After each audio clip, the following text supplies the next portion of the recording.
Morning students, welcome to our channel personal tutor. और मैं आपकी सुफिया मैम आपके लिए केमिस्ट्री की एक और नई वीडियो के साथ में। तो जैसे कि हम यहाँ पर पढ़ रहे हैं बीएससी फर्स्ट ईयर का organic chemistry unit number 4। Unit number 4 में हमारे दो पार्ट हैं, एक है एल्काइल हैलाइड और दूसरा पार्ट है हमारा अल्काइन। तो अभी हमारा यूनिट नंबर 4 का फर्स्ट पार्ट चल रहा है जिसको हम कह रहे हैं अल्काइल हैलाइड। अल्काइल हैलाइड्स के बारे में हम काफ़ी डिस्कस कर चुके हैं लास्ट वाली वीडियोस के अंदर। और लास्ट में जो हमारा टॉपिक चल रहा था वो था पॉलीहैलोजन कंपाउंड्स के बारे में। पॉलीहैलोजन कंपाउंड्स। अब पॉलीहैलोजन कंपाउंड्स में हम ट्राइक्लोरोमीथेन, आयोडोफॉर्म, डीडीटी इनके बारे में ऑलरेडी डिस्कस कर चुके हैं। आज मैं आपको बताने वाली हूँ अगला पॉलीहैलोजन कंपाउंड जिसका नाम है टेट्राक्लोरोमीथेन। टेट्राक्लोरोमीथेन,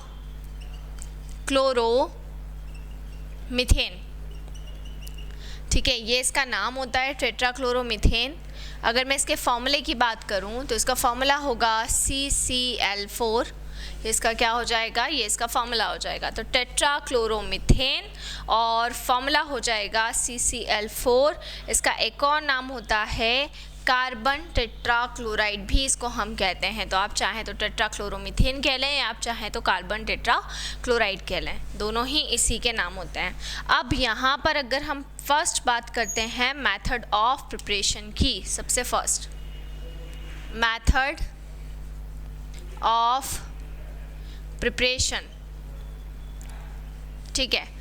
तो मेथड ऑफ प्रिपरेशन हम किस तरीके से पढ़ेंगे, देखिए सबसे फर्स्ट इसमें जो मेथड ऑफ प्रिपरेशन है बहुत इजी है, ठीक है। वो बाय क्लोरोफॉर्म के थ्रू हम इसको बना सकते हैं। बहुत इजी, सबसे इजी मेथड ऑफ प्रिपरेशन है इसकी बाय क्लोरोफॉर्म से हम इसको बना सकते हैं। अब क्लोरोफॉर्म से इसको हम किस तरीके से बनाएंगे, देखिए हमने यहाँ पर लिया क्लोरोफॉर्म CHCl3, ठीक है। रिएक्शन हम किसके साथ में करवाएंगे, क्लोरीन के साथ में, Cl2 के साथ में हम यहाँ पर रिएक्शन करवाएंगे। तो फर्स्ट हमारा हो जाएगा क्लोरोफॉर्म CHCl3 और सेकंड फिर हम किसके साथ में रिएक्शन करवाएंगे, क्लोरोफॉर्म की रिएक्शन हम क्लोरीन के साथ में करवाएंगे। तो यहाँ पर आपका क्या बन जाएगा, देखिए CCl4 टेट्राक्लोरोमीथेन, इसको हम कहेंगे टेट्राक्लोरोमीथेन। तो ये आपका क्या बन गया, ये आपका बन गया है टेट्राक्लोरोमीथेन और प्लस होके हमारा बाहर हो जाएगा HCl यानी कि हाइड्रोक्लोरिक एसिड, है ना। तो क्लोरोफॉर्म का फॉर्मूला था CHCl3, क्लोरीन के साथ में यानी कि Cl2 के साथ में हमने रिएक्शन कराई, बन गया हमारा टेट्राक्लोरोमीथेन और HCl हमारा क्या हो जाएगा, HCl हमारा बाहर हो जाएगा, ठीक है। ये फर्स्ट मेथड हो गई यहाँ पर हमारी बाय क्लोरोफॉर्म। सेकेंड एक और बहुत ईजी सी स्टेप है इसको बनाने की, वो है फ्रॉम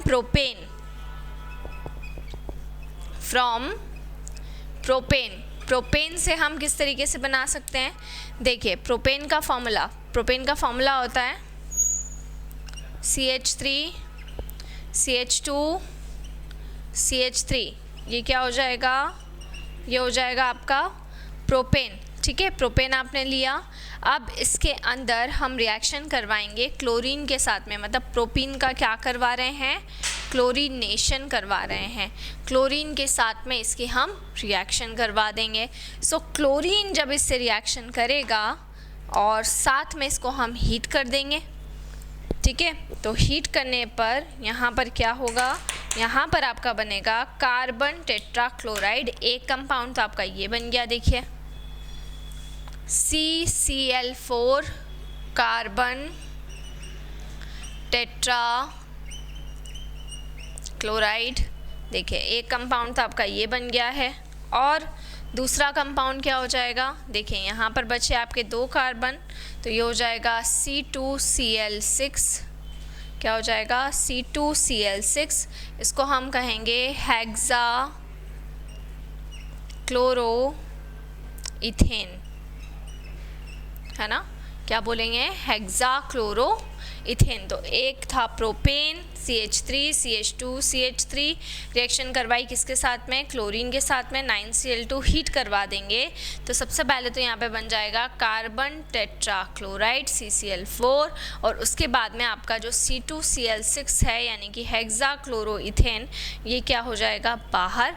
अब C2Cl6 के बाद में जैसे कि यहाँ पे आपको दिखाई दे रहा है कि हाइड्रोजन और क्लोरीन बच रहे हैं, सो 8HCl क्या हो जाएगा, बाहर हो जाएगा। ठीक है, तो एक मेथड ऑफ प्रिपरेशन हमारी ये हो गई। फिर एक और method of preparation from carbon disulphide, ठीक है, फ्रॉम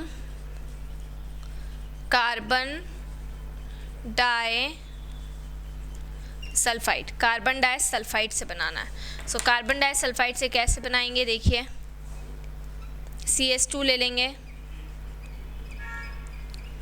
कार्बन डाइसल्फाइड, ठीक है, अब इसमें रिएक्शन करवा देंगे 3Cl2 से, ये हो जाएगा आपका क्लोरीन, है ना। तो सबसे पहले क्या ले लिया, कार्बन डाइसल्फाइड ले लिया, CH2 रिएक्शन करवा दी क्लोरीन के साथ में यानी 3Cl2 के साथ में, तो यहाँ पर फिर वापस से आपका टेट्राक्लोरोमीथेन बनेगा CCl4, देखिए, है ना।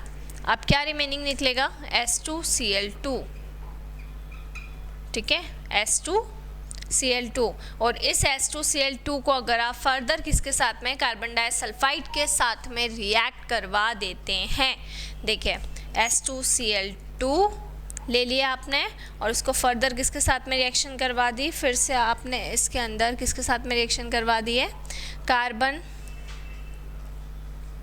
डाइसल्फाइड के साथ में आपने रिएक्शन करवा दी है, तो फिर से हमारा यहाँ पे एक तो CCl4 यहाँ पर बन जाएगा, ठीक है, और प्लस होके निकल जाएगा 6 सल्फर के मॉलिक्यूल, ठीक है। तो इस तरीके से ये आपका कंप्लीट हो जाएगा। सबसे पहले हमने क्लोरोफॉर्म के साथ में देखी रिएक्शन करवाई, सो क्लोरोफॉर्म और क्लोरीन, तो कार्बन टेट्राक्लोराइड बना या टेट्राक्लोरोमीथेन, और हाइड्रोक्लोरिक एसिड। सेकंड मेथड हमने देखी थी प्रोपेन के साथ में, प्रोपेन मतलब कि 3 कार्बन, ठीक है, प्रोपेन के साथ में क्लोरीन की रिएक्शन करवाई, हीट किया, पहला बना कार्बन टेट्राक्लोराइड, दूसरा बना हेक्साक्लोरोइथेन। ये 2 मेथड बहुत ही इजी मेथड होती हैं। फिर थर्ड मेथड हमने बात करी फ्रॉम कार्बन डाइसल्फाइड, इसमें हमने कार्बन डाइसल्फाइड की रिएक्शन क्लोरीन से करवाई, तो अगेन हमारा बन चुका है कार्बन टेट्राक्लोराइड, ठीक है। तो ये हुई टेट्राक्लोरोमीथेन की मेथड ऑफ प्रिपरेशन। अब डिस्कस करेंगे टेट्राक्लोरोमीथेन की प्रॉपर्टीज़ के बारे में, physical properties and chemical properties, ठीक है। तो प्रॉपर्टीज़ डिस्कस कर लेते हैं। तो सबसे फर्स्ट हम यहाँ पर देख लेते हैं प्रॉपर्टीज़ को, ठीक है, चलिए। सो प्रॉपर्टीज़ की अगर हम बात करें, सबसे फर्स्ट प्रॉपर्टी हो जाएगी इट इज़ कलरलेस,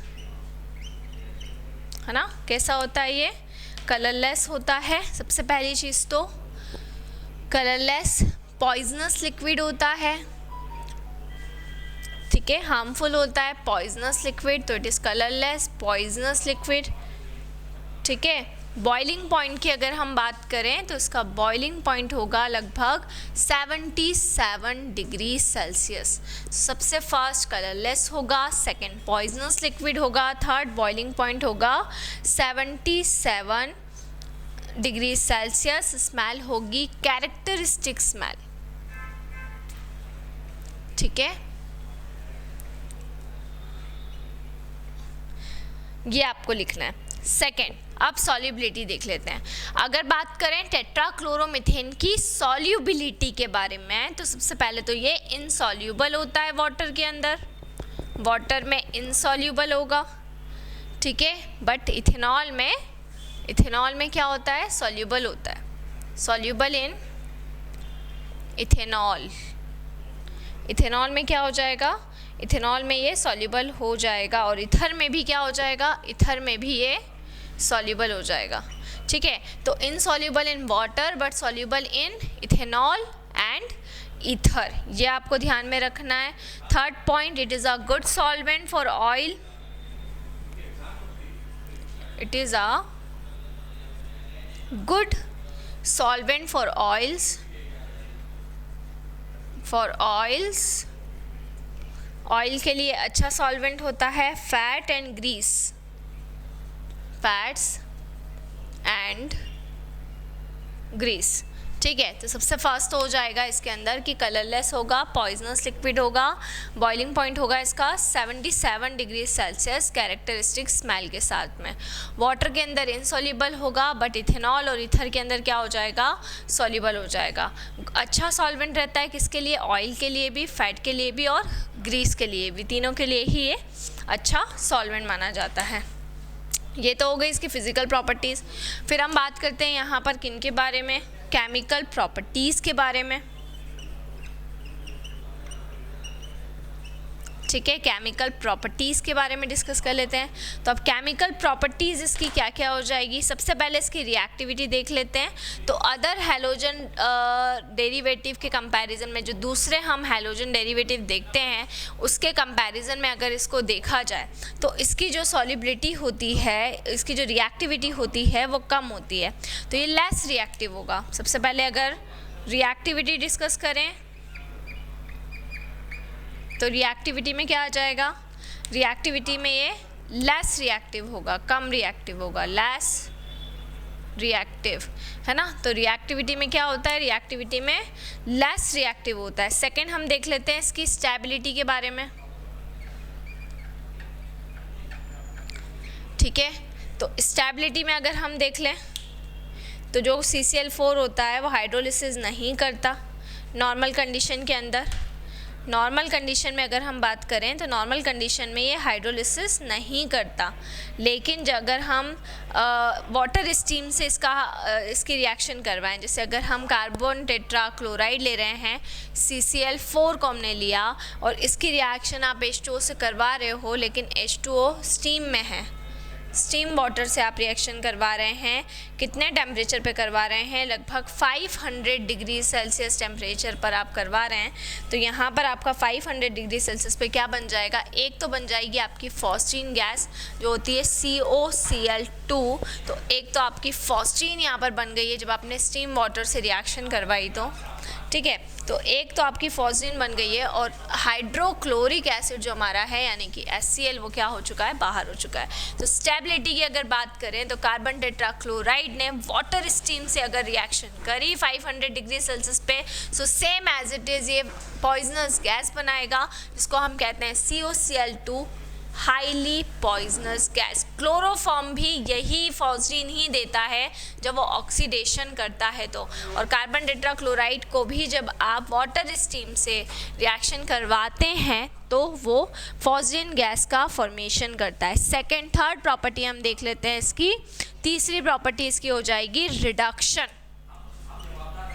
ठीक है, तो हम रिडक्शन की बात कर लेते हैं कि रिडक्शन हम किस तरीके से देखेंगे। तो कार्बन टेट्राक्लोराइड यानी CCl4 को आपने लिया, अब आप रिडक्शन करवाएंगे तो रिडक्शन का मतलब होगा किसके साथ में रिएक्शन, हाइड्रोजन के साथ में रिएक्शन, किसकी प्रेजेंस में, यहाँ पर आप कैटलिस्ट यूज़ करेंगे आयरन वाटर का। ठीक है, तो CCl4 आपने लिया, 2H2 हाइड्रोजन लिया, आयरन वाटर की प्रेजेंस में रिएक्शन आप करवा रहे हैं, तो एक तो बन जाएगा आपका क्लोरोफॉर्म और एक आपका HCl बाहर हो जाएगा। ठीक है, तो एक क्लोरोफॉर्म आपका बन जाएगा और एक HCl क्या हो जाएगा, बाहर हो जाएगा। तो कार्बन टेट्राक्लोराइड हाइड्रोजन के साथ में रिएक्शन करवाई है, ठीक है, आयरन और वाटर की प्रेजेंस में रिएक्शन हुई तो क्लोरोफॉर्म बना और हाइड्रोक्लोरिक एसिड यहाँ पर क्या हो गया है, बाहर हो गया है। ठीक है, अगली chemical property, next chemical property होती है हाइड्रोलिसिस। ठीक है, हाइड्रोलिसिस करवाएंगे पोटेशियम हाइड्रोक्साइड के साथ में। ठीक है, तो ले लिया कार्बन टेट्राक्लोराइड, ठीक है, कार्बन टेट्राक्लोराइड हाइड्रोलिसिस करवा रहे हैं पोटेशियम हाइड्रोक्साइड के साथ में, हमने रिएक्शन करवाई। देखिए तो क्या बन गया, जब पोटेशियम हाइड्रोक्साइड के साथ में रिएक्शन करवाई तो सबसे पहले निकल जाएगा 4KCl यानी कि पोटेशियम क्लोराइड। क्या निकल गया, 4 के HCl निकल गया, पोटेशियम क्लोराइड यहाँ पे बाहर निकल गया है, फिर प्लस होके क्या निकल जाएगा, K2CO3 प्लस होके निकल जाएगा पोटेशियम कार्बोनेट और साथ में निकल जाएगा आपका वाटर। ठीक है, तो ये यहाँ पर हमने 3 केमिकल प्रॉपर्टीज डिस्कस करी। सबसे पहली केमिकल प्रॉपर्टी, कार्बन टेट्राक्लोराइड को वाटर स्टीम से पास कराया तो फॉस्फेट गैस बनती है जो हाईली पॉइजनस होती है। सेकंड पॉइंट, रिडक्शन करवाएंगे, मतलब हाइड्रोजन के साथ में रिएक्शन, बट यहाँ पर जब भी रिडक्शन करवाते हैं तो कोई ना कोई कैटलिस्ट का हमें यूज़ करना पड़ता है। कार्बन टेट्राक्लोराइड का रिडक्शन करवाने पर आयरन वाटर का हम यहाँ पर यूज़ करते हैं। सो सीधा क्लोरोफॉर्म यहाँ पर हमको मिलता है और हाइड्रोक्लोरिक एसिड मिलता है। तो ये वाली जो आपकी रिएक्शन है ये क्लोरोफॉर्म के अंदर भी आप as a method of preparation यहाँ पर बता सकते हैं। हाइड्रोलिसिस, पोटेशियम हाइड्रोक्साइड के साथ में रिएक्शन, तो आपको क्या मिल जाएगा यहाँ पर, KCl मिल जाएगा। ठीक है, तो ये 3 आपकी हुई कौन सी मेथड, केमिकल प्रॉपर्टीज हो गई। अगली हम बात करते हैं next reaction, reaction number 5, reaction with hydrogen fluoride. Reaction with hydrogen fluoride यानी HF के साथ में रिएक्शन करवानी है। HF के साथ में किस तरीके से रिएक्शन करवाएंगे, CCl4 कार्बन टेट्राक्लोराइड को लिया, उसके बाद में हाइड्रोजन फ्लोराइड यानी कि HF को आपने ले लिया। ठीक है, अब यहाँ पर जो कैटलिस्ट होगा वो कैटलिस्ट रहेगा SbCl5। ठीक है, एंटीमनी पेंटाक्लोराइड का हम यहाँ पर क्या करेंगे, यूज़ करेंगे। ठीक है, तो यहाँ पर फ्रियॉन बन जाता है। इसके जस्ट बाद वाला जो आपका फ्रियॉन है उसके अंदर आपको ये as a method of preparation ये वाली रिएक्शन वापस से आपको रिपीट करना है। ठीक है, तो यहाँ पर जब हम कार्बन टेट्राक्लोराइड को लेंगे, हाइड्रोजन फ्लोराइड के साथ में रिएक्शन करवाएंगे SbCl5 के प्रेजेंस में, तो CCl2F2 यानी कि फ्रियॉन 12 का फॉर्मेशन हो जाता है।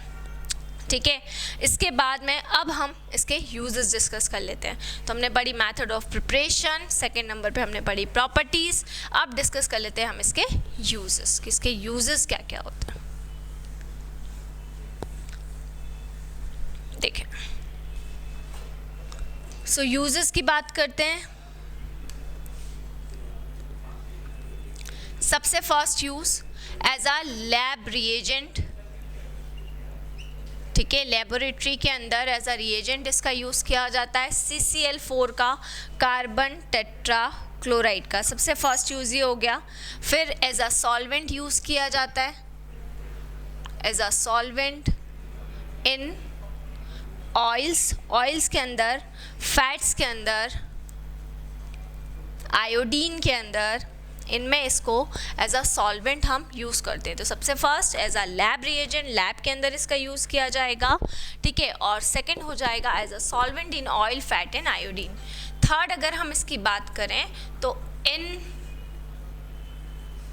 मेडिसिनल इंडस्ट्रीज़, मेडिसिनल इंडस्ट्रीज़ के अंदर मेडिसिन्स को बनाने में इसका यूज़ किया जाता है। तो थर्ड यूज़ आपका हो जाएगा इन मेडिसिनल इंडस्ट्रीज़।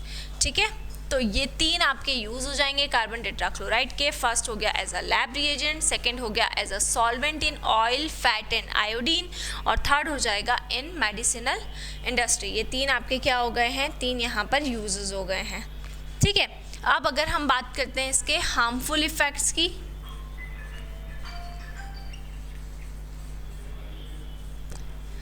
हार्मफुल इफेक्ट्स, इसके हार्मफुल इफेक्ट्स क्या क्या होते हैं।